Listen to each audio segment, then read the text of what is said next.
Now that we have a very firm concept of what's a primitive and what is an object, it's important to start understanding how the computer treats these two types of variables within its own memory, because it actually is going to have a huge impact on how you program with them. Let's imagine this is the computer's memory. It's actually pretty similar to what it looks like. It's a general grid with addresses for each individual location, very similar to an array. When you create a new primitive type of variable, the computer takes a single space in memory and just plops that information right there. The name, the value, all of it. Kind of like this. Now, when you create a new object, the thing about objects is they're dynamic. They can grow and shrink. They might be huge. So the computer has to come up with a very special way to maintain that object in its own memory. So if I were to make a new array, the computer is first going to find a place in its memory to store where else it should store this array. So it's got its own space for the address of the actual information. And then it partitions off a whole section of memory specifically for however big that object is. So now we've got an array sitting in memory where one box is holding the address of where the real data is.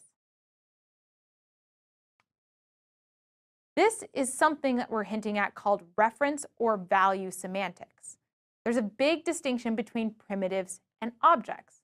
Primitives are all stored directly in memory as soon as you make the primitive. They're so small, that makes most sense. The thing about this is when you change the original variable or you copy it into a new variable, there's no real connection between these. You're just copying numbers over. So if you make a copy of a primitive variable and then change that copy later on, the original doesn't care. Let's imagine we create a new double variable called y, and we store in it the number 5.5. You might visualize that as a little box in memory with the name associated y and then the value 5.5 inside of it. Now I'm going to make a new double variable, this time called z. And it's going to be set to whatever y is set to. Y happens to be 5.5, so the computer makes a whole brand new box with the new name z and copies that original value into it. After this, y and z have no relationship anymore. They're just two completely separate variables. I could change y, z doesn't care. I could change z, y doesn't care. As you can imagine, this means objects function very differently. Rather than partitioning a space for the actual value, objects partition a space for the specific reference to where the object's information is stored. This reference is the address in memory of where things are stored. So let's say I construct a new array called YR, like Y array.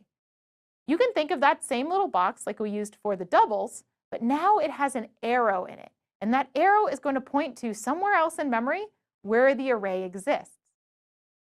So if I make another array, this time Z array, and we set it equal to Y array, what is copied?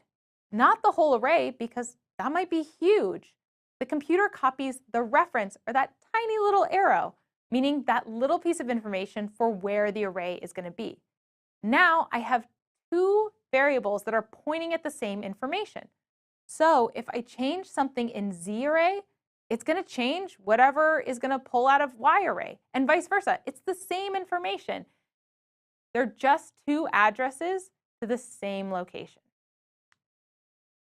We call how primitives store their information in memory value semantics. This is because the value is what's passed around. So if I construct a new int, and then I construct a new int that is a copy of that int, two separate places in memory. I'm just copying the value. Also, for example, if I was to pass an int in as a parameter, when I get to that new method, the int is just a copy of the original, meaning within the scope of that method, that int has nothing to do with wherever it was passed in. That's why in order for ints to reflect changes outside of their initial scope, like say within a loop or within a method, you have to return them. There's no connection, just the values are copied. So what about objects? Let's say I make a new array, and then I make an array that's a copy of it. Now I've got these two arrows pointing at the same information. Whenever I make a change to 1, it's going to follow that address to wherever that location is in memory and then change things up a bit. So if I follow the other address to it in memory, it's going to find those changes. Again, they're two addresses for the same thing. You could kind of think about it as an address to a house. Maybe multiple people have the same address to a house. So if you tell one to drive to that house and paint it, if the other person drives to that house, they're going to see a different paint color. You didn't copy the house, you just copied the address for where it is. This starts to get a little tricky when you pass things like arrays around as parameters.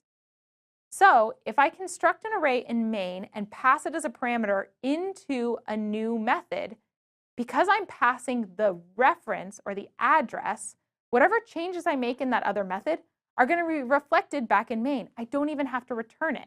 It's going to follow that address, change that original data, and then those changes will be reflected in any variable that stores that address. Understanding how these addresses work is going to be vitally important because sometimes things will change and you won't know why, or they won't change and you're not sure why. Just keep in mind, if you're creating a new object, the name of the variable doesn't actually refer to the object, it refers to wherever the computer is choosing to store that object. So if you're actually trying to make a copy that has nothing to do with the original version, you could use a method, copy of, or you could actually just construct a new array. Anytime you call that keyword new, you're telling the computer, hey, set aside more space in memory. Without the new keyword, then you're just passing around references. You'll get the hang of references as you use them, but sometimes it's easier to draw them out like we've done here. So if you can't tell what's happening, try drawing a picture and make sure you always know where those references are pointing.